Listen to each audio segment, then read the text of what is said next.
right, we're going to go ahead and get started with the regular City Board of Commission meeting.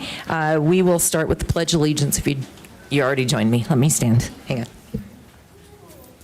I pledge allegiance to the flag of the United States of America and to the republic for which it stands, one nation, under God, indivisible, with liberty and justice for all.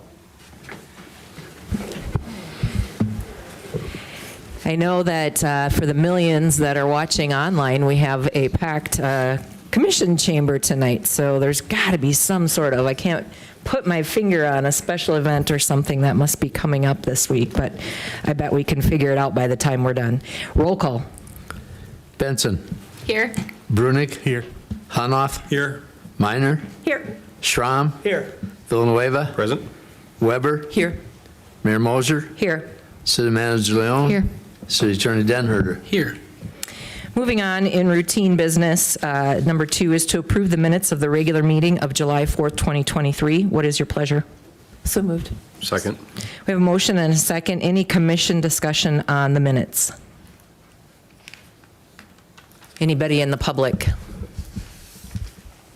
All those in favor of approving the minutes of the regular meeting of July 24th, say aye. Aye. Opposed, nay. And anybody abstaining? Number 3 under routine business is schedule of bills. What is your pleasure? Move that we pay the bills. We have a motion and a second on the bills. Any commission discussion on the bills in the packet? Anybody in the public? Roll call. Villanueva. Aye. Weber. Aye. Benson. Aye. Brunick. Aye. Hanoff. Aye. Minor. Aye. Schramm. Aye. Mayor Moser. Aye, motion carries. Number 4 under routine business is the city manager's reports. With that, I'll turn it over to City Manager Leon.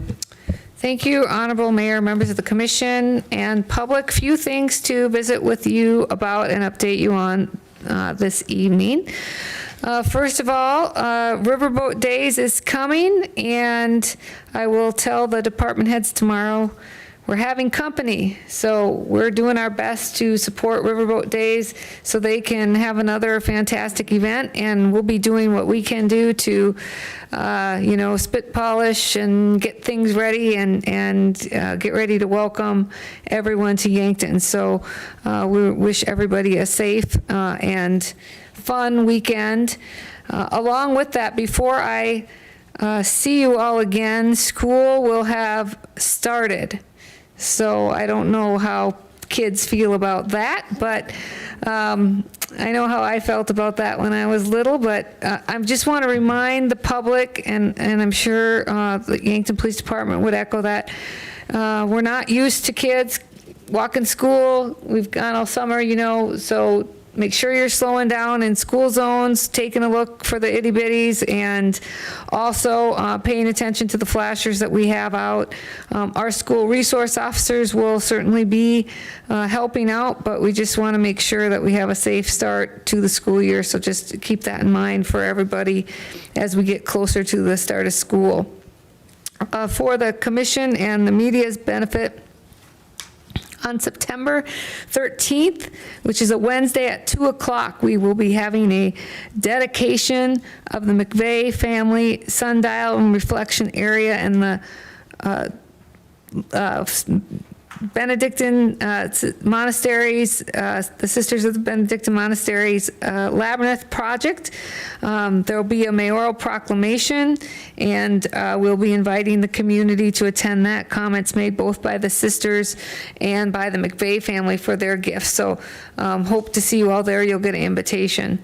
I will email the invitation, commissioners, that you received to Avera's Grand Give. That event is happening on September 22nd. I believe that is a Friday evening. I'm going to check here for so that the media is aware. Yes, that's a Friday evening. It is at Avera Sacred Heart Hospital. You have all been invited to attend if you'd like. In case there's a quorum present, of course, no city business conducted there. In your SharePoint, you have some background information that Ross and his staff put together on video lottery. We had a request from a citizen business owner regarding the video lottery licensing limits. And so you have some background information there to take a look at.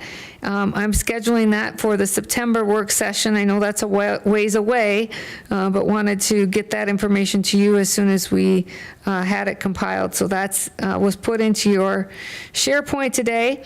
The August work session, which you may choose to set under consent calendar, will be a discussion about the various incentives, economic development incentives that we currently use for prospects and how those are determined. And we'll talk with you about other incentives that you might want to use or think about in the future that could be available. So that's coming up in August. When we have that information put together, we'll get that to you, and of course will be available for the public. Water meters, I want to talk a little bit about. Many of you know that we're going to embark on a water meter replacement project. Our water meters in all our homes and businesses are aging. We have some new technology, and it's time to update meters. We had thought that process wouldn't start until early next year, 2024, but it sounds like we're going to get our first shipment of water meters in September, and the contractor is currently working in Huron, so if they're able to get down here, we'll be working with them on replacement. So we need to do some public information with people about that. So you're going to start seeing things in the utility billing messages and online about water meter replacement, how that occurs. So I want to bring that forward, and I'll give you more detail when we know that we have a contractor in town starting to contact individuals. But they don't just show up at your door or anything like that. You get a letter if your meter's on replacement schedule, and then you'll be obliged to contact the entity, schedule it. But we just don't want people to think that there's a scam or that this isn't a serious, legitimate utility use. So we'll be getting more information out on that. Want to talk with you all a little bit about West Side Park Pond. So as we talked about in our budget meeting, we're still working with our engineers, our geotechnical engineer and our civil engineering firm, as well as our contractor on that repair. So as we monitored what was going on in the pond, we thought perhaps that since the only area that was not reworked was the landscaping rock behind that goes around the pond, we thought perhaps that that was where the water was getting through, but in fact, after the water sunk below that level, it still continued to leave the pond, and so that wasn't the case. The soil permeability tests that second time did pass, so we don't for certain know what has happened there or why the pond, why that design did not work. The engineer is getting some estimates on a different type of technology. So they have suggested, and we as a staff agreed with them, that we shouldn't continue to do the same thing. We should do something different. So they have suggested a synthetic liner, which is an impermeable liner in the pond, be designed. Of course, that's custom to our pond, and using that type of technology as opposed to trying to put in a new clay liner again, which didn't work the first and second time we tried there. So they're getting quotes from a couple different vendors on those, and then there'll be a design, and that design will have to be considered and looked at, depending upon cost, probably bid out, and then come forward for public, discussion and for you all to act on. So while I would hope my hope would be that we could have had that completed this summer, I'm not sure. That will depend upon the timing of the design and the availability of contractors and bidding and all of those types of things. So more to come on that, rest assured. We want to get the project that the community has invested in and expects. All the project partners do. And we want to make sure that that bridge is no longer over troubled water, rather over the pond, and then we can complete the other things in West Side Park. So you'll hear more about that as I know. It is a frustration for the community. It's a frustration for you who are getting questions from citizens. It's a frustration for me and for the Ducks. But eventually, we're going to keep working with our partners there till we get what we asked for, and everyone's committed to that. So I just wanted to be upfront about that. I don't have anything else, Mayor. If you have questions for me, I'll certainly try my best to answer. Amy, did the engineers explain the rationale for choosing the clay liner over the synthetic to begin with? I don't think that we talked about that. There was a liner in the pond initially. I think that both technologies, my understanding, are oftentimes used, and so I did not ask them the rationale. I certainly can. I think anytime we can, we want to try to work with, permanent material where clay may be and a liner may not be. But the previous technology there was I think some kind of a fabric or plastic liner, but I don't have the answer for that, no. Thank you. I guess the question I would want to understand from them would be, is the synthetic liner a more temporary solution? Although the clay liner isn't working clearly, is that a more temporary solution that we're going to have to revisit sooner than a clay liner? I'll get that, I'll ask that. I don't know that. I certainly don't ever want to have to work on that project again. And if we could, during our work session, we talked about the cost of the potential cost of maybe the liner itself and hopefully not the reconstruction. I know, Ross, you had a comment about that. Would you mind just reiterating for this audience? Sure. We talked about, all right, so now we're moving the project in a different direction, and there's going to be a new design or a different design, a modified design, and additional cost. So we made it clear in the meeting with the engineers and the contractors and everybody in the room that the city, the taxpayers are comfortable paying for one successful design and the costs associated with bringing that design into completion. So if there's additional costs that have been incurred or will be incurred along the way, that will be a cost not borne by the city, by the taxpayers. So that's the expectation that's been laid down. Thank you. Any other questions from the commission for the city manager?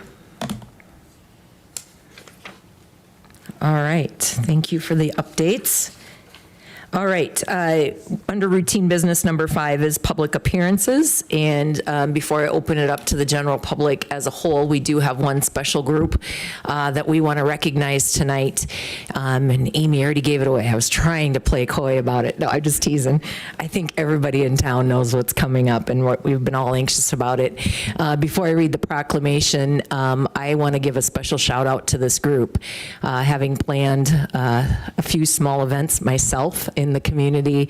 I know that you all, I may or may not surprise people that you all spend years planning, weeks, months, and years to lead up to this weekend. You all just don't show up this weekend and it just all falls into place. So on behalf of the City Commission and our community, thank you so much. I know you all are way overpaid to do this, otherwise you wouldn't be doing it every year. They're chuckling if you can't hear them, I know. So our many gratitude of thanks on behalf of our community for taking all this time to put this together, because we all get to just show up and enjoy, and a few of us will be waving in the parade, but we really do appreciate everything you've done. So it's quite an honor to do a proclamation to recognize all of you and your efforts. So whereas our community is appreciative of the Riverboat Days committee members and volunteers' exemplary record of keeping Riverboat Days and Summer Arts Festival running for the past 40 years, years. And whereas the Riverboat Days Committee and volunteers are comprised of men and women who share a common goal of improving riverboat days each and every year for our citizens of Yankton and for the surrounding community, as well as out-of-town and out-of-state guests. This commitment is evident by their continued and tiresome work over the past 40 years. And whereas their dedication to Yankton and its citizens continues year after year and starts long before the end of the prior year's events. And whereas the city of Yankton is honored to have Riverboat Days and Summer Arts Festival an integral part of Yankton.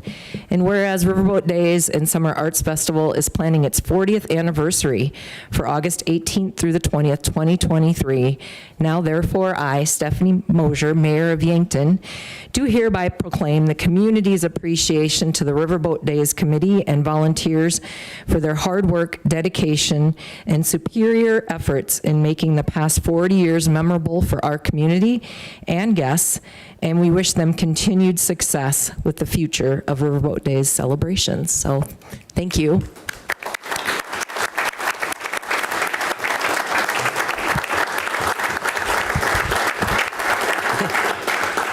So now you know the drill, right? Y'all come forward.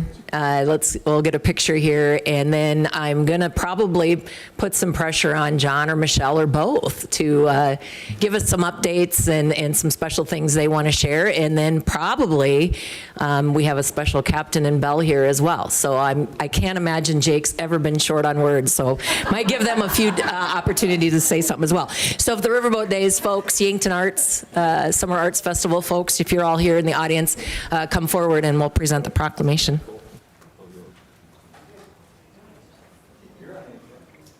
You guys are gonna squeeze in.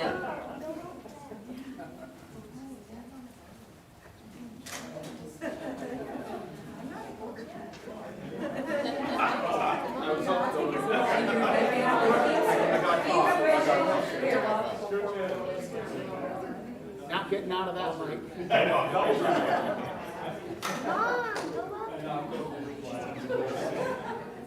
Ready, 1, 2, 3.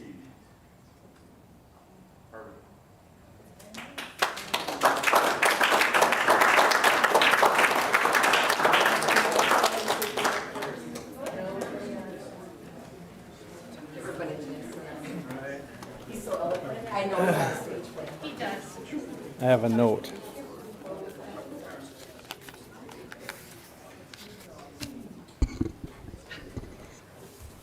Nobody else wanted to talk, I guess. I see John drew the short straw. I did. So, yeah, go ahead. If you, Michelle and I take turns, so she spoke yesterday, so now it's my turn today. great. This morning. Yeah, so. No, I just Awesome. wanted to thank the city, Mayor Mosier, City Manager Leon, Commission. Thanks for the recognition on our 40th event. We're ready for it. It's going to be a warm week, but we're ready to get going and get this one under our belt and plan the next one. So it truly is a citywide event, and we can't do it without everyone's help.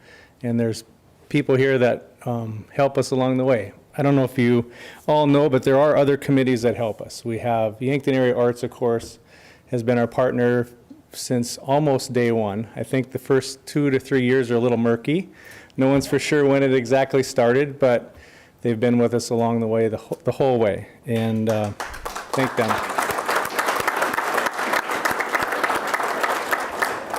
The Riverboat Days Board, of course, they meet monthly, weekly, as we get closer, put in a lot of time and effort in planning it. So those guys are countless hours in planning it. And then we also have a Riverboat Days Parade Committee that's been headed by the Williamsons for many years. They've got a great group that helps them manage, I think, the biggest parade in the state, and it just goes off without a hitch every year. So thank you guys for your help. And then we do have an executive board that's made up of our past board members. They kind of keep us in line and turn us loose, but rein us in when they have to. So those are the folks that share with us experiences from the past, so they learn from those mistakes and make things better. And then we have a group of past captain and bells. I think there's a few here in the audience. Captain and bells are usually just an outstanding citizen in Yankton. They promote Yankton in the event for us. And this year is Jake and Sandy Hoffner. So a great choice for us this year. And then, of course, it takes hundreds of volunteers. We couldn't do it without the city's support. The people come down there and work the various events. Groups come down and haul garbage and help us set up and tear down, and we really can't do it without the volunteers. So I'd like to thank them as well. And then last but not least, the City of Yankton and staff. All the departments are involved. I don't think there's a single department that doesn't have something to do with getting the park ready. The police, fire department, water department, they're all involved in some form or another, and we really appreciate the support. So thank you all. If anybody else wants to add in, Wayne, you want to say anything while you're here? Yeah, and I would also, Summer Arts, do you want to come up and say a few words as well and give us any? Come on, let's make it fun. Everybody wants to know everything. Yeah, we'll get everybody in. So I woke up this morning to, hey, sorry, I didn't get my entry in. Can I still get in the, yeah, hey, try. So today the answer was yes. And I'm sure Renee Brooks, her and Curtis help a bunch on the parade, she's at Dakota Fest. She's going to skin me alive if I say yes again. So we are at number 130 by way of entry, and that's a consistent and good number. And we even have, I think, a foreign country represented in that the Czechoslovakian country has a unit from nearby Tabor. We always have the Czech Queen, so. But the usual and exciting trucks, cars, horse, tractors, semis, walkers, treats, handouts. And so a committee this year of 17 is on board. And as John mentioned, what the city does, police, parks, streets, everyone, when we look for help, it's how and how much, not maybe. So with that, Jolene and I needed to check this out, but we probably date back 25 to 30 years with the parade and related Riverboat Day entries, and wouldn't miss it for the world, and enjoy. So we think the weather will be great all weekend, but warm. So with that, get your sunscreen and shaded cap. So thank you. Awesome, thank you.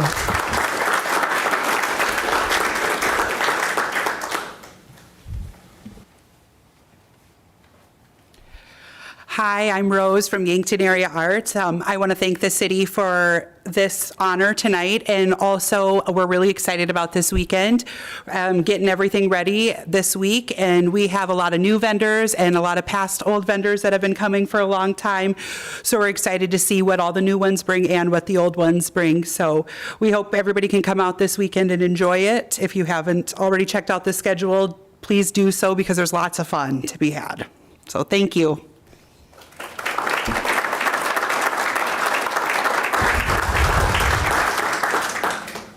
Jake, I know you got a few words.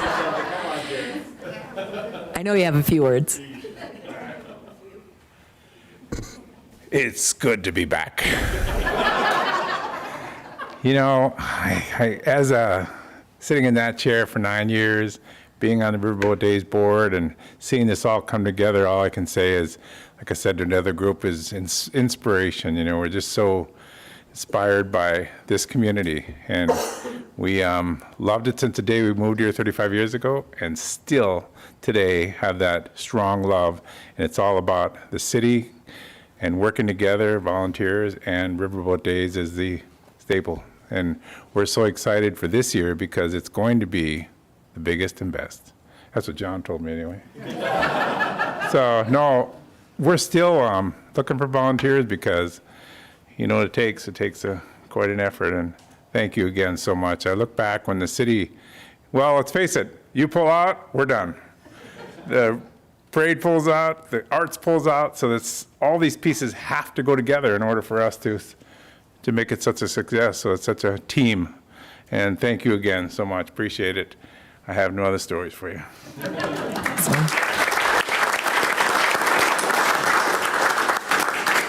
Well, our thanks to you and Sandy. I agree. We've had some great captain and bells over the year, but very much deserved in the two of you and all your work in promoting Yankton and Riverboat Days in particular. And I would say too, I think sometimes some unsung heroes are the spouses and kids of the committee as well, because I know I see a lot of, well, there's spouses and kids here tonight as we're recognizing the committee, that a lot of them put in time to and support all of you doing this. And so my thanks to all the families that get behind our Riverboat Days committee and support them so that you can continue to put the time in that you do. So let's give them all another round of applause for all their work.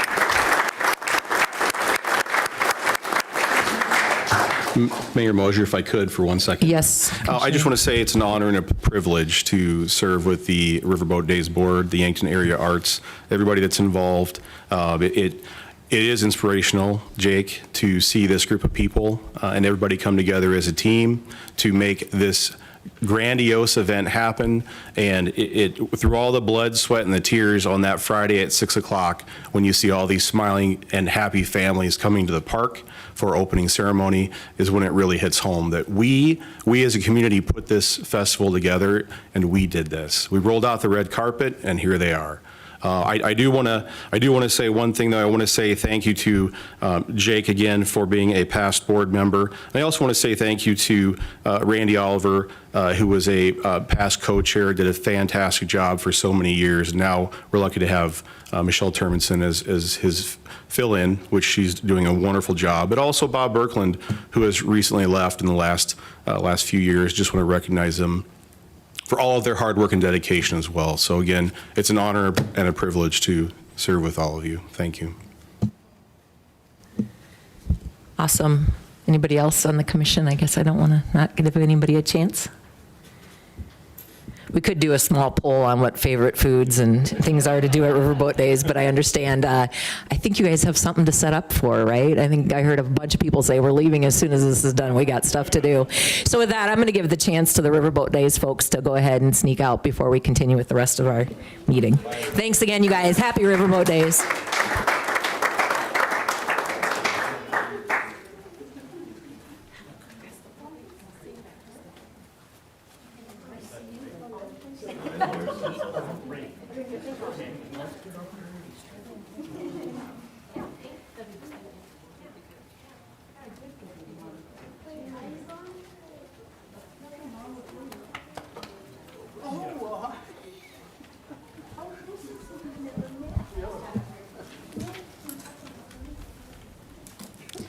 All right, wanted to give them a chance. We say sneak out, but it always, everybody talks, so we don't want to continue the meeting and make it hard for folks to hear and be a part of what we're discussing. That was under public appearances, and since it was scheduled, I started with that. But if there is anybody else here from the public that wants to address the commission on something not on the agenda tonight, I would invite you to the podium. If you could, seeing some movement, go ahead, go up there, and if you could state your name, just so we know who we're visiting with. Good evening, ladies and gentlemen of the Commission Board. My name is Heather Kraft, and I live here in Yankton County. I spoke to you several months ago about the problems facing the many women and men and women of the housing, like such as apartments and houses in Yankton County. I feel like times, okay, sorry. I want you to know that since then, I've heard from many men and women who have faced many problems with housing situations, but were turned away at times. They were told to hire a lawyer or even talk to the Attorney General office about the problems, and even Pierce, South Dakota. But at times they have felt that they felt unimportant and just felt turned away at times and didn't really feel like they had a voice. Surely you know that someone who is renting an apartment from $350 to $500 to $600 a month, they're not always able to afford such attorneys or lawyers. And they are faced with many problems. And when they have spoken to their landlords or management of these properties, they're not feeling heard and having a voice. I feel that everyone should have a voice and be heard and feel important like everyone else. I know for myself as a renter, and I too have faced many problems and difficulties with the rental properties I have rented from, such as mold and at times ceilings falling down and other property concerns and matters. I don't think everybody is being heard at times, and their landlords are not taking them of importance, and I feel like these problems should be addressed and something should be done instead of them having to face with health problems and just other problems. I think the world is faced with a lot of challenges as it is, so it's hard for people to have the money to, rent from another location or residency, and even hire an attorney at times or a lawyer.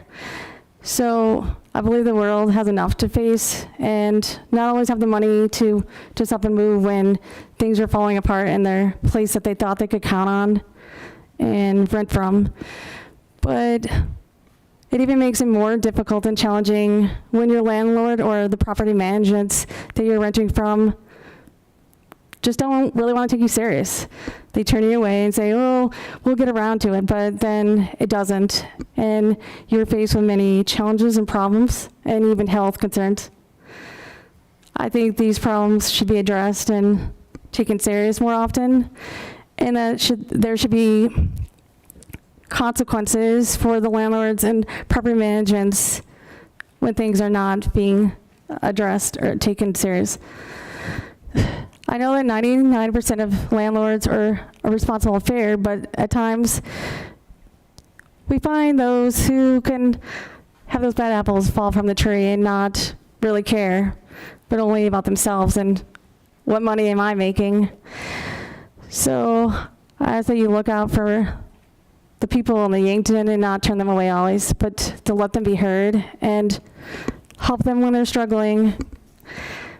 So tonight I ask that you please create a task force that includes property owners and renters and other housing interests. But let's set a down together and figure out something so people are not having to face these problems any longer. Thanks. Thank you, Heather. Is there anybody else that would like to address the commission under public appearance?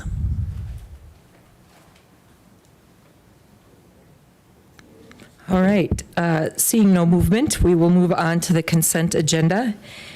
Number 1 is to establish August 28, 2023 as the date for a public hearing on the request for a special events malt beverage on sale retailer's license and special on sale wine retailer's license for one day, September 9, 2023 from the Center. Chris Thury, Executive Director, located at 900 Whiting Drive. And number 2 is setting the date of August 28, 2023 at 6 p.m.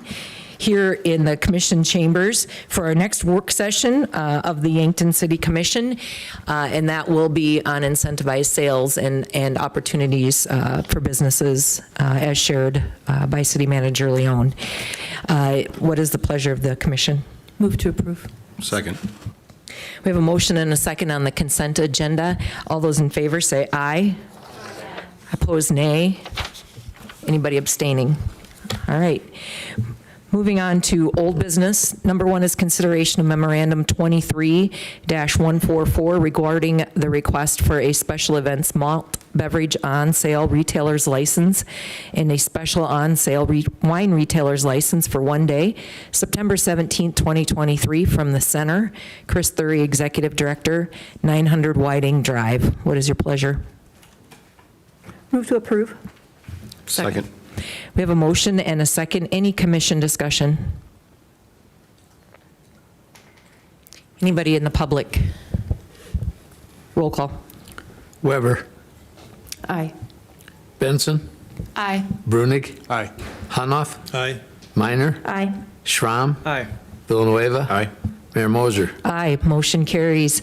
Number 2, under old business, is consideration of memorandum 23-145 regarding the request for a special events retail on-sale liquor license for one day, September 22nd, 23, from VFW 209 Cedar Street at the Avera Pavilion located at 409 Summit Street. What is your pleasure? So moved. Second. We have a motion and a second. Any commission discussion? Anybody in the public? Roll call. Benson. Aye. Brunig. Aye. Hanoff. Aye. Minor. Aye. Schramm. Aye. Villanueva. Aye. Weber. Aye. Mayor Moser. Aye, motion carries.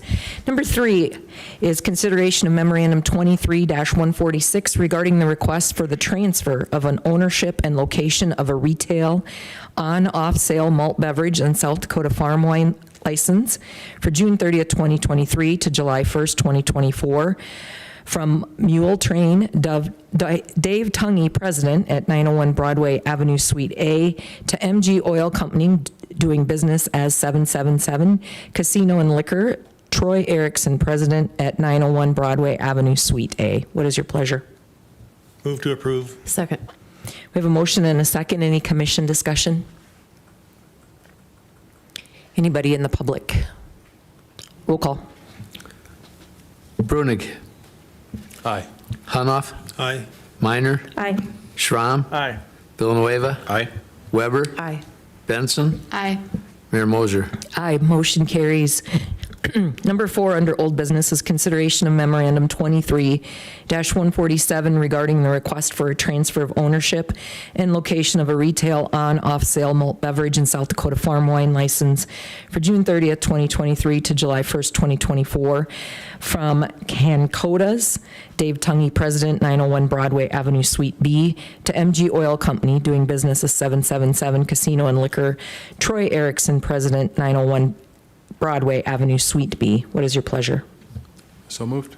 Second. We have a motion and a second. Any commission discussion? Anybody in the public? Roll call. Hanoff. Aye. Minor. Aye. Schramm. Aye. Villanueva. Aye. Weber. Aye. Benson. Aye. Brunig. Aye. Mayor Moser. Aye, motion carries. Number 5, under old business, is consideration of memorandum 23-148 regarding the request for the transfer of an ownership and location of a retail on-off sale malt beverage in South Dakota farm wine license for June 30th, 2023 to July 1st, 2024 from Sportsman's Dave Tungy, President, 901 Broadway Avenue, Suite C, to MG Oil Company doing business as 777 Casino and Liquor, Troy Erickson, President, located at 901 Broadway Avenue, Suite C. What is your pleasure? Move to approve. Second. We have a motion and a second. Any commission discussion? Anybody in the public? Roll call. Minor. Aye. Schramm. Aye. Villanueva. Aye. Weber. Aye. Benson. Aye. Brunig. Aye. Hanoff. Aye. Mayor Moser. Aye, motion carries. Number 6, under old business, is consideration of memorandum 23-149 regarding the request for the transfer of ownership and location of a retail on-off sale package liquor license for January 1st, 2023 to December 31st, 2023 from Sportsman Spirits and Fine Wines, Dave Tungy, owner, 901 Broadway, to MG Oil Company doing business as 77 Casino and Liquor, Troy Erickson, President, 901 Broadway Avenue. What is your pleasure? So moved. Second. We have a motion and a second. Any commission discussion? Anybody in the public? Roll call. Schramm. Aye. Villanueva. Aye. Weber. Aye. Benson. Aye. Brunig. Aye. Hanoff. Aye. Minor. Aye. Mayor Moser. Aye, motion carries. Number 7, under old business, is the city commission acting as a zoning board of adjustment public hearing to consider a special permit for a parking lot in a residence zone. Address is 408 Burley Street, Yankton Real Estate LLC owner. This is a quasi judicial action, and with that, I see Mr. Mingo move to the mic, so I'll turn it over to him. Thank you. Our ordinance provisions include action for the commission sitting as a zoning board of adjustment to consider allowing commercial parking lots in residential zones. In the almost 30 years that I've been here, this has only happened one other time, so it happens very infrequently. In this situation, it's the triangle lot directly north of the total stop at the corner of 4th and Burley. If you look at the air photo, there's one little particular thing about that air photo that I'd like to point out, and that is because of what's called a banding error in our parcel mapping, the line, the north part of that line that's kind of the triangle is actually depicted over the air photo a little bit north of where the actual property line is. So you can kind of see this, you can kind of see where the sidewalk comes out of the apartments and goes to east-west there. That the property line is actually slightly south of that sidewalk. So I just mentioned that right off the get-go because I did have one question about that already. The Planning Commission did review the request, and in their opinion, in their discussion, determined that the proposal actually improves the situation because those apartment dwellers are already using some of that parking for their purposes, and now it's gravel and this would be concrete. The proposal includes a retaining wall with a hedge on top of it to further create a buffer between the two uses. The proposal is not a rezoning or a conditional use or a variance. It's, again, just a special provision in our code that allows for consideration following the same rules as a variance, even though it's not a variance. So that was one of the other questions I had from some landowners after the mailing before the Planning Commission meeting. Would this allow any type of commercial activity on that property if approved? The answer to that is no. The only thing this permit is for would be for pavement for parking. It wouldn't allow the expansion of the commercial activity. So with all of those things being said, staff and the Planning Commission both recommended in favor of the proposal, and we also have the owner in the audience tonight if you'd like to hear from them. Dave, is this like going to be a mixed-use parking lot, so for the business and for the apartment complex, and both parties are in agreement? Yeah, I'll let the owner expand on that if they want to, but the testimony at the Planning Commission meeting was that the north row would be available for those apartment dwellers, even though it's on the Total Stops property. And how many parking spots are proposed in this area? It would depend on striping. It's a fairly large area, but it is kind of not very linear. So I mean, just looking at it, knowing parking lots, it looks like you could maybe get 20 parking stalls in there if it's designed correctly. What it does not provide for, and one of the other comments I heard was larger truck parking or turnaround area. It doesn't provide for that, so that wouldn't be part of the activity that occurs on site. Dave, it looks like the apartments have been using that for parking already. Those multifamilies to the north, do they have enough off-street parking per the code? It looks like it's short. So they do not. They're an existing non-conforming. And so I know that the previous owners of the convenience store, and even when the other building that was there that was older and removed was there, they all kind of shared parking back and forth, and there's some gravel in behind that was on city property at one point in time that even gets utilized a little bit also. But it's technically existing non-conforming, both apartments are. And so there, in theory, there would be some concern that should a different owner down the road not agree to allowing the parking for the apartments, they would be forced to park somewhere. Correct. And yeah, the Planning Commission meeting discussion was that the owner of the proposed parking lot was being generous in allowing the tenants to park there, but would they have to as a part of this consideration? No, not necessarily.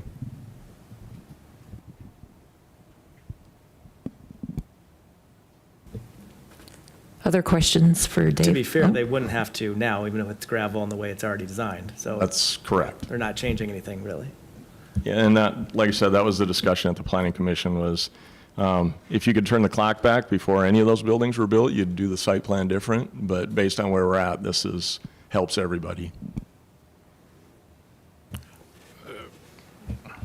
Has it been considered where it says in this that there be a suggestion that an agreement be in writing and permanent? Is that something that's possible? That's something I would let the owner address, but I don't believe that as a staff we would recommend that be a requirement of the proposal. We don't have the legal tool in the toolbox to make that a requirement of the request. Okay.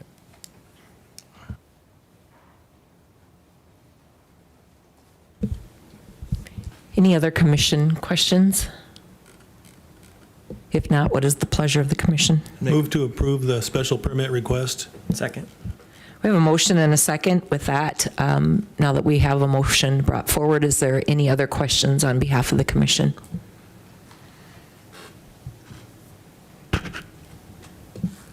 Anybody in the public? Roll call. Villanueva, Aye. Weber, Aye. Benson, Aye. Brunig, Aye. Hanoff, Aye. Minor, Aye. Schramm, Aye. Mayor Moser. Aye, motion carries. Moving on to new business. Number one is consideration of memorandum 23-150, recommending that the city commission discuss the Yankton County EMS study and make a motion specifying what amount, if any, the city should support the funding of the study. And before I ask for the pleasure of the commission, I think it would be wise of us to have a discussion beforehand. So with that, I'll turn it over to City Manager Leon, and then she can parcel it out then to, I see we have our friends here from the county. So I'll start with City Manager Leon. Thank you, Honorable Mayor, members of the commission, and I know probably enough to be dangerous here, so our folks from the county can correct me or give some more information. In my memo to you, I expressed that Gary Vetter came and visited with me about the Yankton County EMS study and a request for funding from you as commissioners. A few years ago, the county had established a task force associated with the county EMS service. At that time, it was clear that the ambulance service was facing a number of challenges, including, and probably not limited to, but including recruiting and retaining staff, capital costs, and operational costs. Even at that time, billing and reimbursements were identified as the issue, and those obstacles and challenges, to my knowledge, have only gotten greater. And Yankton County doesn't have some, unique situation. This is statewide, and I have the benefit of serving on a statewide E911 board, but statewide EMS services are struggling. It's difficult. Counties are struggling with funding. That's why there's a summer study session from the legislature doing a study on county funding. Reimbursements have not gotten better, and it's difficult to find individuals who are willing to serve in those 24-hour, 7-day-a-week, type serving professions. At the time when the task force was put together, we talked about the fact that the group then assembled felt it was very important that this continue to be a public service and not a privatized service, but remain a public service. And that's certainly something that we didn't want to see limited in any way or not be available in any way to anyone in our county that needed it. So over time, it was suggested, that perhaps somebody come and take a look at all the options available to Yankton County, and none of us in the room had that expertise. In visiting with the staff there and with County Commissioner Klimisch, Chief Linke and I talked about connecting the county to some entities that might be able to perform an analysis to determine what could be the structure moving forward. What does that look like for Yankton County? Does it look like an ambulance district, for example? Does it look like partnerships with other public entities? Does it look like partnerships with private entities? What is the best way to make sure we can continue to provide this service, continue to provide it in a way that our residents need, and continue to provide it in a way that's appropriate for the medical services we have here, and as well as get people to other medical services when we can't serve them here. So they did identify a entity out of Sheridan, Wyoming, AP Triton, who can provide an analysis for the county. You'll see that the proposal is attached in your packet. There's 2 phases to that study. The first phase would be a review of the current structure, rates, payer mix, what are the reimbursement costs, transfer volume, all those good things. Additionally, it would include some geographic information, system analysis or map work to review that workload, and we can identify, the distribution and intensity of the ambulance calls throughout the county. I'm certain, for example, in the summer months when we have an increased lake population and camping population, they make more call runs out to the lake area, and they can speak to that. But that would give us some real data to look at. And I say us because, as you know, we're part of the county, and we want this to be successful countywide, and so that's why I use that vernacular. The second phase of the study would really focus on what are the options to improve and maintain stability. So one of the options is that of an ambulance district, which was mentioned and talked about previously, but what does that really look like? What does that cost? How would those costs be developed? How could that, if that's the right type of structure, how could that be managed in terms of being set up? How is that staffed, et cetera? So that would be the aim of phase 2. The cost of the study is almost $50,000, 48,820. I'm not loading there fast enough, so close to $50,000. It is a big investment, but I do think that's competitive cost for this type of thing. Similar to what we've had in other type feasibility study type proposals on other entities. Again, this is an entire state facing this. I applaud Yankton County for getting out ahead of this and figuring out what are we going to do and how are we going to move forward as a county. They're requesting half of that be expended, be paid for by the city, and you guys can all talk about that and how you want to move forward. It is unbudgeted, so we don't have anything budgeted at the moment for a study such as this. Somebody mentioned to me professional services on the city commission. That will be expended in the unbudgeted amount, unbudgeted contract with Connecting Cultures that was approved. So it would probably be a supplement unless you suggested it come out of somewhere else out of the budget, and we can talk about that. But it isn't something that's budgeted. So if you do move forward, I do think both phases are important. I don't know that just knowing the information about having the data is valuable, but not having any information or recommendation of what to do with it puts us only a little bit further in the position that we currently are. And so that would be my recommendation, but of course, you guys are the ones that are going to be taking action or may be taking action. So there's lots of folks here from the county too, if they should so choose, want to fill in the blanks. I think this is a new face coming to the podium. So you might have to introduce yourself. I think we saw you in the paper, but if you don't mind starting with that, and maybe you planned on it. Absolutely. My name is Eric Van Duzen. I am the new Yankton County EMS Administrator. Thank you, Honorable Mayor, City Manager, Finance Officer, and Commissioners for the opportunity. Nothing like stepping into a new role, being here a month, and jumping into, hey, we could probably use some help.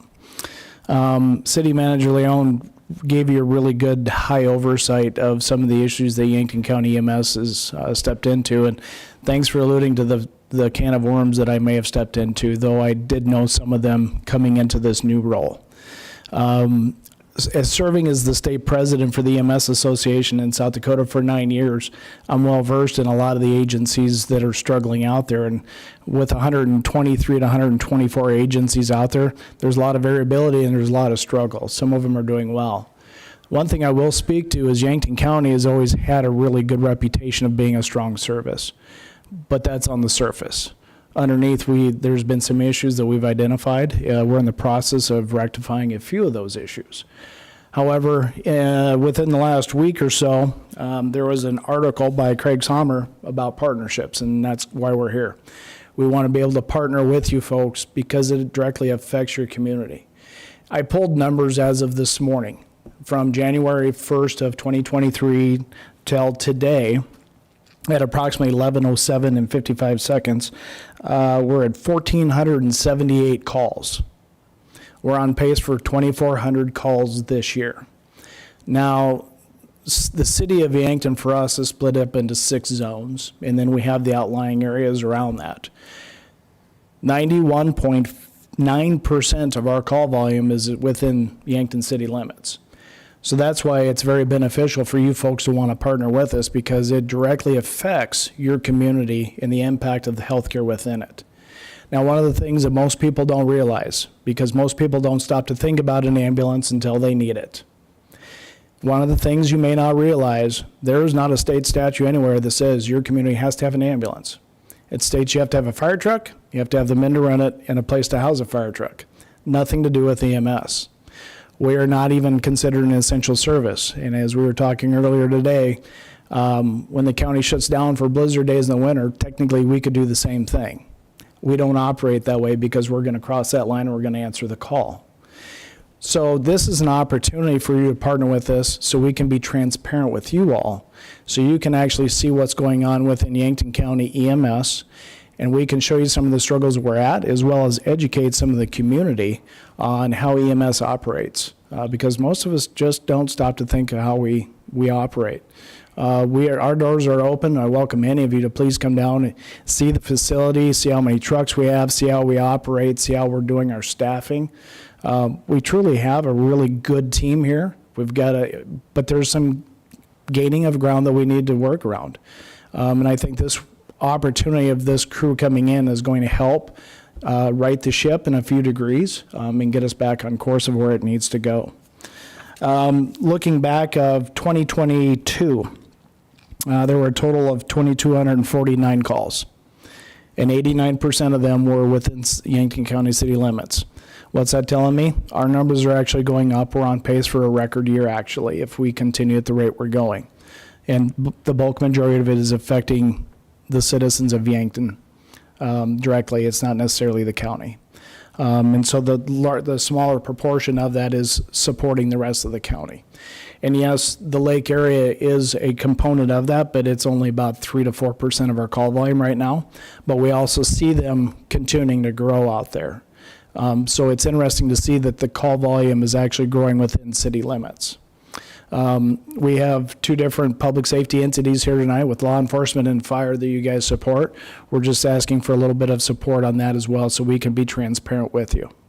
We want to share the budget along with the county, so we can better serve and provide that health care and ensure that this agency and this system continues its health care, frontline health care for the citizens of Yankton County moving forward. Thank you for that. Well, welcome to Yankton. Thank you. Happy to have you here. I agree. Most know I have a very soft spot for those that work in emergency personnel services, and we actually have commissioners that do as well. So definitely a needed entity here. The request is for half be paid by the city of Yankton. Where is the other half if that's agreed upon tonight, where's the other half of that funding coming The from? other half is going to come from the county commissioners, the county commission board. Mayor, Go ahead. I have a question. I was just wondering, there are lots of players involved in emergency services, and obviously I have a personal stake in this. Yes, you do. Has Avera been asked to contribute? Has Lewis and Clark, HSC, have they been asked to contribute to this? To be completely transparent, I'll just be as transparent as I can with you because that's just how I roll, okay? EMS agencies are not designed to make money. And when you're not designed to make money, businesses have a tendency not to want to support you, although it's a service that most communities need. And so when you look at health systems, they typically shy away of trying to partner with that. One of the things that we've talked about, I've brought up with the county commissioners as well as some of my staff, we're looking to expand kind of our service line and fill those gaps with community health workers if we can implement that. There's other agencies within the state that do that we can actually bill for services on that actually will help the hospital system, and I'm hoping to partner with them in that avenue, but that's going to be down the line just a bit.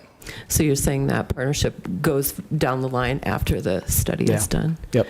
Do we have any guarantees about if we would put this money in and this study would be done? Do we have any guarantees that those conclusions would be implemented? I think they're going to have to be in one form or another, but it's going to definitely give us a high overview of which direction do we need to go to continue ensuring that these agencies are available and that it doesn't limit the care that's provided to the citizens of Yankton or Yankton County. When City Manager Leon brought up the fact that you could bring in a privatized agency, I think Yankton has probably looked at that previously, and they looked at it and said it's not a moneymaker. And I know that there's communities within the state of South Dakota that have brought in private agencies. Here's the risk you run. At 11 o'clock tonight, they can shut their doors, and you'll never hear from them again, and it's left your community completely uncovered, and there's nothing you can do about it. When you have an agency like ours, it's going to continue to function. And so the other hesitancy is it a merger between city and county? That's just one of the things that we're going to have to look at, and trying to partner and be a little more transparent is going to allow that partnership to work. Hopefully that answered your question. So at this point, the answer is then no. There's been no other entities besides the city of Yankton requesting to fund this study, correct? Correct. Correct. Obviously, asking for half, we'll see with discussion tonight what happens if it's that or less. If it ends up being less than that, what is Plan B then? Does the rest of that come out of the county budget? More than likely, yes, because it's just something that we definitely want to look at. But we're coming to you as a partnership because this came as a recommendation from your staff prior to this of we should probably look at this and go down that road, which is why we're back to say, hey, can we partner on this endeavor and look at this cohesively as a team? Okay. And other communities in the county or townships, were they ever approached as well or not? Do you want to address that, sir? If you, Commissioner Marquardt, introduce yourself, I guess. My name is John Marquardt, Yankton County Commissioner. Other communities in the county, municipalities have not been approached to assist in any of this. If the city of Yankton would request us to approach those communities, we would definitely do so. However, if we're looking at a $50,000 project and we're going to the city of Gayville, are they going to say, okay, we can give you $2,000? Yes, we would accept those $2,000. And where would we take that off of your or our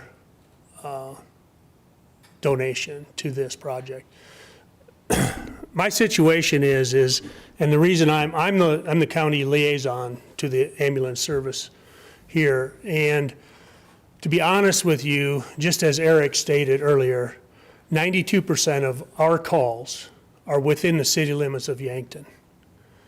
If you folks sitting up here feel that it's not your responsibility to help our services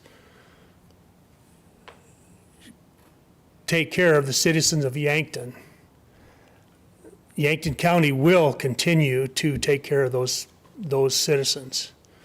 But we're asking for your help because in the past, there's been a huge amount of funds that have been taken from the Yankton County coffers to protect your citizens here in Yankton. You collect 2.5% sales tax. Yankton County does not. Therefore, all we're asking for is your help. We're not asking you to support the people of our ambulance service. We're not asking for you to help our services. We're asking you right now to assist in this study to help us determine what we need to do to make sure that we can manage and take care of the citizens of Yankton County. That's all I got to say. Thank you. I don't want to monopolize all the questions, but one of them I have too is in the letter. It talks about a phase 2. The cost that's being requested tonight does not cover phase 2. What's being requested tonight is just phase 1, or is that both? It covers both. Okay, thank you for clarifying that. Sorry, I'll turn it over to other commissioners. Mayor Mosher, I'm just on that page right now. I had that same question, but it looks like the first phase of the study, and please correct me if I'm wrong, looks to be $39,320. And then that second phase adds an additional $9,500. Is that correct? That is correct, yes. I would just like to state for the record that the 90% of people, the 90% of the calls are inside of city limits, right? But 100% of the people that are in city limits are also part of the county. Just so that we're not dealing with, city and county. We're all part of county. So I just don't want it to be all of a sudden become, whether you're in city limits or outside of city limits. I just want to make sure that that's stated. And that's why we're here this evening, is because we want to make sure that as a county, we're coming to you as a partnership. And we're not trying to differentiate, by no means, the city of Yankton and Yankton County. We feel that, as someone mentioned earlier this evening, that a letter in the paper last week was stated that the city of Yankton needs a partnership, but Yankton County also needs a partnership with the city of Yankton, because let's face it, the city of Yankton is our biggest supporters of Yankton County also. So therefore, we're looking at this thing as a partnership. We're not looking at it as say, let's just go get whatever we can get from the city of Yankton. This is a partnership between Yankton County and the city of Yankton. So how many counties operate currently in similar fashion to how Yankton County operates the EMS in South Dakota? Was it 7? Well, there's 7. We were looking at these numbers earlier today, and it becomes very skewed. I've got a list here. I would gladly give it to you. When you look at the state website and you look at every agency that's listed there, some of them can be considered what they're entitled a county agency. The difference is they're all slightly different. And I can speak like Mobridge Regional Hospital Ambulance. It's a hospital-based EMS agency. That's where I started off as a paramedic. However, we were still funded a little bit by the city, and we're still funded a little bit by the county. And so it truly wasn't that simplistic of saying, is it county funded or not? One of the things we'd also just like to point out, of the Class A communities in the state of South Dakota, Yankton is the only one that does not, the municipality, the city of Yankton, does not support the EMS agency in any way, shape, or form currently. All the rest of them are tied in a different way, whether it's fire or whatever it might be. And so you're kind of this lone duck sitting out over there, not being supportive in that manner. So it becomes very skewed, and I'm happy to give any of you this list. And if you have questions, you're welcome to contact Troy or myself, and we can kind of explain it, but it's not as simple as just saying which one falls into which one, because it depends on the day, who was in there, and what they chose as their list. I may have been clear as mud on that example, but we can visit later if need be. Is it fair to say that the financial limitations are probably the biggest hurdle right now for the EMS? Being able to afford to keep EMTs, the cost to operate. I mean, is financial going to be the biggest burden that we're facing? Currently, I would say yes. Even at the national level, the joke is Arby's had a ad here a couple years ago, and it showed a person, half of their body was dressed in an Arby's uniform and half of their body was dressed in an EMS uniform. And it said, come work for us. You get paid exactly the same and you get a free sandwich every day without having to deal with the PTSD, the stress, and having to actually go and learn your job. So part of it is financially. We're working currently on our billing practices to streamline that and make that better. But we know that there's going to be a little lull before we get that going in the direction it needs to go. But I think you're correct. When it comes to reimbursement and stuff like that, we have to be good stewards of the money that we're receiving from the county and city. And we're trying to do our best with that right now and correct that.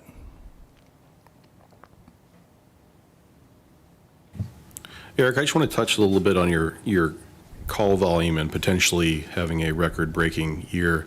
As a firefighter and a public servant, I hear a lot of the ambulance calls, and what I've noticed too is it appears to me that the third call, I would call it above, where we do mutual aid, has seemed to go up, where we call Vermilion or other surrounding ambulances. Is that, am I imagining things, or does that seem to be happening more? You're absolutely correct. Fortunately, our mutual aid with, the only mutual aid that we currently have right now is with Vermilion, the other ALS agency not far away, maybe once a year. But our third calls are getting closer. We are averaging a second call-out crew about once a day, if not just over once a day right now, which is putting a strain on our staffing because it's just the number of calls we're running. Seems like a lot of the calls too are involving chemical or substance abuse or mental health issues. And it would be nice to find a way to meet those needs without having to strain our service. Which is one of the reasons why I'm hoping to get that community health work avenue kind of opened up here, because it's going to hopefully help fill some of that gap and fill the need without putting a strain on, because you don't necessarily need an ambulance for every one of those calls. You need someone there that can help fill that gap, but hopefully that'll come sooner than later. Well, if I'm not mistaken, the new facility they're building north of town is going to hopefully fill some of that need, is it not? From my understanding, yes. Yeah. And the number of calls that we've had up to the north side of town, it has actually decreased significantly over the last 2 years. Yeah. Okay. So they're doing a well job with those patients. Thank you.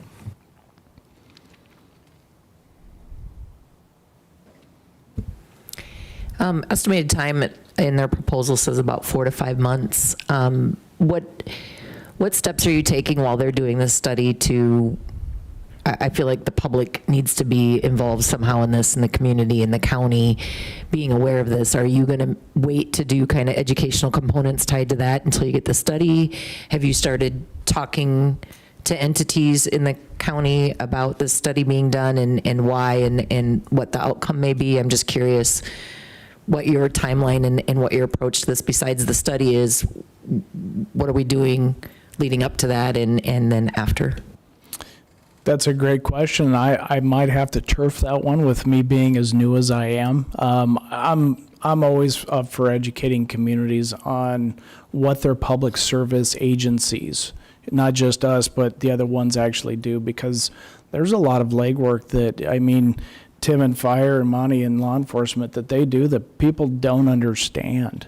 And until you go for a ride along and see some of the things that they deal with, they really have no idea what it's truly like and what they do on a daily basis. But I, to be honest, I would probably turf that one just to see their opinions, just because I'm new enough that I don't want to misspeak for them. Well, I guess as they make their way to the podium, one of the suggestions that comes up and probably won't be surprised here is an ambulance district. And so, what does that mean to somebody not familiar with those terms and what it can mean for our communities? Well, an ambulance district, I could probably ask Dan to come up and discuss that, because he's been researching that quite immensely, so. I'm sorry, Madam Mayor, what was the question? Well, I think I had a multi-layer Sure. question, and that is the educational component in bringing this forth to the community, because I think you're going to need a partner not only with the city of Yankton, but with the community and the citizens that live in the county. So what's being done as the study's being done? Are you doing any awareness campaigns or making people understand we're doing that this survey may potentially happen, or are you waiting until it's done? One of the things that's brought forward is an ambulance district, and that's probably going to take a lot of work if that ends up being the recommendation coming forward, because a lot of people may not even understand what that is. So it's kind of a multifaceted. And Commissioner Clemish, and I apologize for that. Yeah, Dan Clemish, Yankton County Commissioner. And with this study, what we're doing is it's going to be a public education process for the county, the city, and really our community at large. Everybody grabs their phone and dials 911 when they need something, and it shows up. But like Eric said, with the call volume we're getting and the turnover, it could be a reality that doesn't happen anymore. And we want to get out ahead of this. Like what was said before, we're coming to you guys as partners and friends, and how I grew up, when your neighbor needed help, you helped them out. And so that's kind of why we're here, and make this a community education piece where we say, this is what's going on, these are the challenges we face, and let's address them now before they get worse. So, thank you. As I had a second to think about your question, I think as the proposal goes into effect, part of the education process will begin with the beginning of it. And I'm not opposed to sitting down and writing an article once a month to update the citizens of Yankton County. I wrote articles for 9 years as president. This gives me some direction of what to write about rather than just, hey, pick a topic and go with it. So once again, it goes back to what they were saying, is that would be an opportunity for them to be able to see it from our eyes, as well as educate them in the process of where we're currently at and maybe what to expect from the outcomes.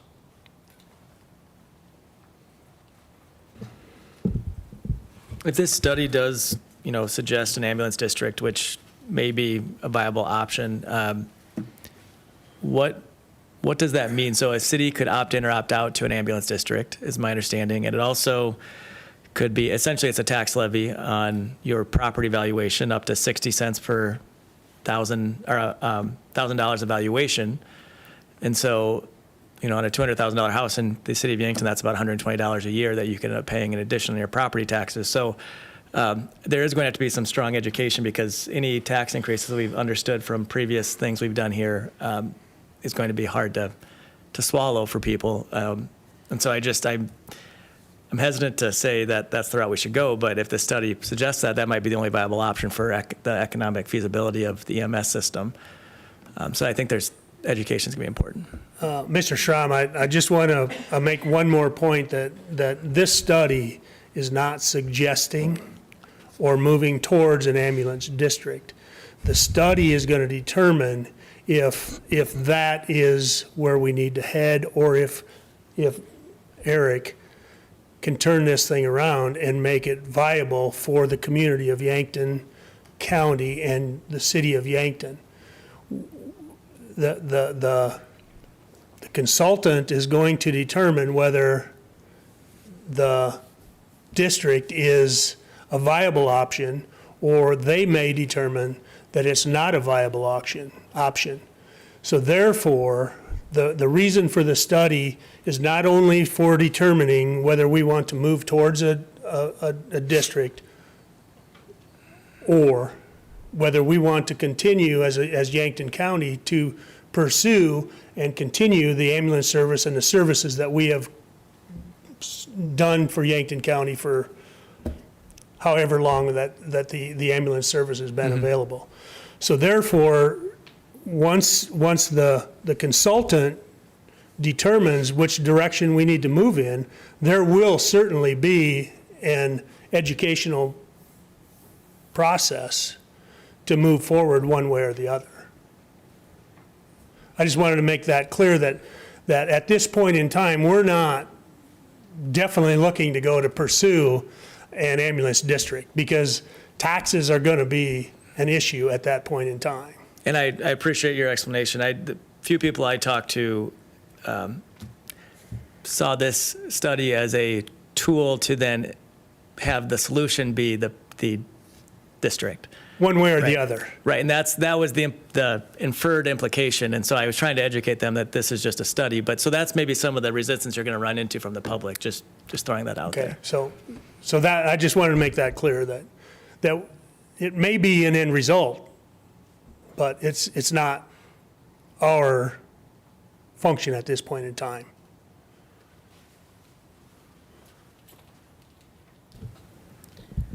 Are there any other commission questions, clarification you're seeking? Well, no matter what decision we come to tonight on how much we plan to partner with the county, I think Commissioner Brunick had a good point. We are all Yankton County citizens. We are all neighbors. But I also believe too that being a public servant myself, there's nothing more important to me than the safety of our citizens. Again, I don't know what it's going to look like tonight or what, but I think it's important also to be good partners with our county commission, as well as, again, making sure that we are providing the best service we can to our community to make it as safe as we can to live here, to work here, and to play here. Out of curiosity, I know Chief Linke, you were able to lead us to get this quote. Have you worked with this company before? Have either one of you been familiar with them or have co-workers? I see there's quite a few fire chiefs and folks. Have to go to the mic. Yes, sorry. I just had to make an effort to see if I could get Chief Linke to the podium. Yes. Nice try. No, AP Triton, my former fire chief and mentor, Mike Despain, consulted for AP Triton, so he recommended them. So good reputation. I see it's a long list and lots of folks. Well, if you like me, maybe you'll like AP Triton. I don't know. I haven't worked with them personally, Oh, but boy, they were doing well. But until you- I consider Chief Despain probably one of the top fire chiefs in the nation, and so he knows his stuff, and the folks he works with have great reputations. So, Thank you for that. I think I already asked, but one more time. Any other questions from the commission, comments? Anybody else from the county want to say anything that's here? There's two people we haven't heard from yet, so I just wanted to make sure. They're happy to be silent partners. With that, then I'd ask, since this is an actual motion being brought forward, asking for a specification on the amount, do I have a commissioner that wants to start somewhere or wants to put up an amount? I'll make a motion to fund the request by the county commission. You have a motion for the full half, then? Yes, for the full half. Thank you. I'll second that. And then we'll also have to know, Commissioner Villanueva, where do you expect those funds to come out of? That'll have to be part of the motion. Wherever possible. I don't, wherever, I don't know. I mean, that's a good question. Al, do you have a recommendation on where this would fit, or City Manager Leon? I know a couple options were brought forward as far as, I think you mentioned professional services, or what avenues would we have since this is not a budgeted request? Well, we could supplement from the general fund, supplement professional services. It's 25,000 or 24, what have you, less than that you'd have to spend. Triple B was mentioned to me. I don't know if it really fits Triple B. It doesn't to me, but you guys could call it promotional. You can't really run a community without an ambulance district, or ambulance, I suppose. So, but to me, it'd be best to take it from the general fund and find a way to supplement it. As we just talked about, we typically don't expend all the dollars that are budgeted, so. And I want to say something real quick, too. I know we chuckled, but the reason I made that motion is because, again, I take very seriously, and I know we all do, sitting up here in the commission, the safety of our citizens. I think by having this study, it's going to give us shed some light on the future and moving forward. We may not or maybe we'll like what the study says, but I think knowledge is power, and so we need to know what we're working with. That's why I made that motion. And I just want to jump in and make sure I'm clear, and I don't know if we have to say anything in the motion, but you're talking about half of the full project, the first phase and the second phase, the optional phase. Correct. Correct. So then it's no longer an optional phase. Okay, so we have a motion and a second, providing both Commissioners Villanueva and I believe Weber, who seconded it, that it would come, are you going within the general funds? If that's the recommendation of city staff, correct. Okay, and Commissioner Weber, you're good with that as your second? Okay, we do have a motion and a second on the floor. Is there any other commission discussion now that we have an amount? I just think it's important to include that optional phase. If we're going to do all of this work and dig into the numbers and look at what's happening, and we've got them right there, then let's talk through those alternatives. I mean, that just makes sense. And I'm going to guess, since the county came forward asking for half of the 48, your plan is that's not optional, that your plan is to cover then the other half of that phase 2? Okay. They're nodding yes for those that can't hear them nodding. Sorry, we record the meeting, so I want to make sure that's, okay, the plan for the county, okay. One more time, any other questions, clarification from the commission? Anybody in the public want to address the commission related to this? Seeing no movement, roll call. Weber. Aye. Benson. Aye. Brunick. Aye. Hanoff. Abstain. Minor. Aye. Schramm. Aye. Villanueva. Aye. Mayor Moser. Aye, motion carries. Oh, I'd just like to make one comment. I appreciate the confidence in the city of Yankton to support Yankton County in this endeavor, and we will make every effort to make sure that you are satisfied with the results of this consultation. Thank you. thank you. Number 2, under new business, is consideration of memorandum 23-141, recommending the purchase of one 2023 Ford Explorer in the amount of $40,050 for the Environmental Services Department from Lewis and Clark Ford of Yankton from the state bid contract. This will be replacing a 2006 Dodge Caravan. We did budget $50,000 for this purchase. What is your pleasure? So moved. Second. We have a motion and a second. Any commission discussion? Anybody in the public? Roll call. Benson. Aye. Brunick. Aye. Hanoff. Aye. Minor. Aye. Schramm. Aye. Villanueva. Aye. Weber. Aye. Mayor Moser. Aye. Motion carries. Number 3 under new business is consideration of memorandum 23-142, recommending the purchase of one 2023 Ford Transit van in the amount of $60,000 for the Environmental Services Department for a flexible pipe tool and equipment from Cold Springs, Minnesota, from the Brookings Municipal Utilities bid. Number 3 is tied to number 4. Both, once we get to number 4, have been put in the budget. What is your pleasure? Move to approve. Second. We have a motion and a second. Any commission discussion? Anybody in the public? Roll call. Brunick. Aye. Hanoff. Aye. Minor. Aye. Schramm. Aye. Villanueva. Aye. Weber. Aye. Benson. Aye. Mayor Moser. Aye, motion carries. Number 4 under new business is consideration of memorandum 23-143, recommending the purchase of one 2023 sewer camera in the amount of $204,488 for the Environmental Services Department from Flexible Pipe and Tool Equipment of Cold Springs, Minnesota, from the Minnesota State Contract number 187482. As stated earlier, this is tied to number 3 that was just approved. So adding up the two together, $275,000 was budgeted for this. So both these adding up does put us under the budget if approved. What is your pleasure? So moved. Second. We have a motion and a second. Any commission discussion? Anybody in the public? Roll call. Hanoff. Aye. Minor. Aye. Schramm. Aye.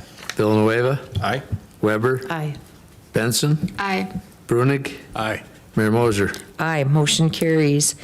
Number 5 is consideration of memorandum 23-151 regarding a bid award for the 2023-2024 annual supply of bulk de-icing salt. We did receive 2 bids. In front of you tonight is for Blackstrap Inc. out of Neely, Nebraska at $65.50 a ton. And as much as I would hate that I have to even have this in front of us because this means winter's coming, we probably have to discuss it. So what's the pleasure of the commission? So moved. Second. We have a motion and a second. Is there any commission discussion besides how do we make winter stop so we don't have to get it? Probably not an option. No, Adam is shaking his head. All kidding aside, any commission discussion? Anybody in the public? Roll call. Minor. Aye. Schramm. Aye. Villanueva. Aye. Weber. Aye. Benson. Aye. Brunick. Aye. Hanoff. Aye. Mayor Moser. Aye, motion carries. Number 6 is consideration of memorandum 23-154 in support of resolution 23-43, setting the 2023 Yankton road tax rate. In front of you in your commission packet is actually no recommendation of a change from last year, so that leaves it at 50 cents per foot. What is your pleasure? So moved. Second. We have a motion and a second. Any commission discussion? Anybody in the public? Roll call. Schramm. Aye. Villanueva. Aye. Weber. Aye. Benson. Aye. Brunick. Aye. Hanoff. Aye. Minor. Aye. Mayor Moser. Aye, motion carries. Number 7 under new business is consideration of memorandum 23-155, recommending approval of change order number 2 and number 3 for the Martin Creek Bank Stabilization Project. Change order number 2 and number 3 are in the amount of $148,803.18, of which the city is responsible for 15% of that, or $22,320.47. What is your pleasure? So moved. Second. We have a motion and a second. Any commission discussion? Anybody in the public? Roll call. Villanueva. Aye. Weber. Aye. Benson. Aye. Brunick. Aye. Hanoff. Aye. Minor. Aye. Schramm. Aye. Mayor Moser. Aye, motion carries. Number 8 is consideration of memorandum 23-153, recommending approval of the purchase of a 2024 Chevrolet 4x4 one-ton truck in the amount of $50,359 for the Department of Public Works Street Department from Lamb Chevrolet of Oneida, based on a state bid contract. $60,000 was budgeted for this item, and it will be replacing, if approved, a 2001 Ford 550 one-ton. What is your pleasure? Motion to approve the purchase. Second. We have a motion and a second. Any commission discussion? Anybody in the public? Roll call. Weber. Aye. Benson. Aye. Brunick. Aye. Hanoff. Aye. Minor. Aye. Schramm. Aye. Villanueva. Aye. Mayor Moser. Aye, motion carries. Number 9 is consideration of memorandum 23-156, recommending the approval of resolution 23-44 for the acquisition of the property at 1402 Ash Street and subsequent transfer of the property to Yankton Thrive for the purpose of redevelopment, and authorize the city manager to sign all documents associated with the transfer. What is your pleasure? So moved. Second? We have a motion and a second. Is there any commission discussion? Seeing none, but Dave went to the mic. Dave, maybe just walk us through again this kind of, why is it coming to us yet going to the Thrive, and kind of that whole process, if you would. Sure. This is one of those feel-good stories, in my opinion, where the city can play an important role. It's one piece of property, but it's been underdeveloped. Code enforcement, condemnation action location for a number of years, and the county, as you may know, has taken it back on tax sale, and they've done this in some other communities, smaller communities around the county also. They or for lack of property taxes, I should say, they took it back, no payment, and then what they did is they offered it on tax sale and they had no bidders. So in those instances, what the county does is offer it to the local community to have the local community be a part of facilitating a redevelopment. This is kind of a perfect storm in my opinion for this specific property, because we also just happen to know that Habitat for Humanity is interested in doing a project as soon as possible, and with the city's help in accepting the property, and obviously through our normal practice of passing property through Thrive, with them not gaining or losing funds associated with the transition, and then transferring it on to Habitat. Habitat would take care of all the cleanup on the property, meet all of the code requirements for the construction of what will end up being a slab-on-grade home, definite improvement in the neighborhood, and hopefully start the ball rolling for improvement throughout that neighborhood. And it's only one unit, but we need every housing unit we can get. Thank you for explaining that. Any commission questions, discussion? Anybody in the public? Roll call. Benson. Aye. Brunig. Aye. Hanoff. Aye. Minor. Aye. Schramm. Aye. Villanueva. Aye. Weber. Aye. Mayor Moser. Aye, motion carries. And number 10 under new business is consideration of memorandum 23-157, recommending approval for funding of a leadership training program for the City of Yankton employees through RVM Consulting, Rick Melmer. Working with him, this is the amount of $7,750, which has not been budgeted, but it is my understanding that 29 employees are interested in this, and the cost would be divided through the departments and the employees who will be attending. So not actually a cost in front of us tonight, but more, I believe, Amy, you've said the agreement of the contract. It's a contract, so this isn't specifically budgeted independently, but we can absorb it within each department's budget. So, but because I'm signing a contract, we want to get your guys' approval because the contract is above the amount. So that's why it's coming before you tonight. And Amy, maybe explain to the commission, we've had Rick Melmer here in a capacity doing leadership training previously, and maybe you could share a little bit about that. Yeah, so one of the things we want to do with our employees is not just get them here, but also help them grow. And we've noticed, and we've had feedback from employees about the fact that they want opportunities to develop themselves within the organization and also develop themselves on a personal level professionally. And so Rick Melmer has done a good job leading staff to talk about what they need to do to grow themselves, improve teamwork, communication. Sometimes it's as simple as having a great employee who we've turned into a supervisor, but not having given them the training of how do you have a constructive conversation or redirect an employee? How do you give a good performance evaluation or give feedback that's maybe not as easy to hear, those types of things. And That isn't something you just learn on the job always. So those types of things, but also just personal development. The DISC personality assessment, for example, isn't a be-all and end-all about an individual, but it gives somebody an idea of what their strengths are and maybe some idea of what people's limitations are. I've gone through that process with Rick Melmer at a city manager training. Turns out I have a personality, and it's a dynamic one. But I think a good thing. I think in fact we might excel that number of 29 employees. Lots of interest for him. So appreciate your consideration. Yeah, for those that aren't familiar with Rick Melmer, he's had an illustrious leadership career. As superintendent of a school, he was secretary of the Department of Education for South Dakota, dean of the School of Education at USD, and then most recently was the executive director and coordinator of Leadership South Dakota, and did that for many years, him and his wife Val. And I speak from a point of knowing him very well. And he does a great job. He's an excellent leader, and I think if we can give this opportunity for our city employees to learn, they will definitely learn and grow through him. So I just wanted to put that out there. With that, what is the pleasure of the commission? Move to approve. Second.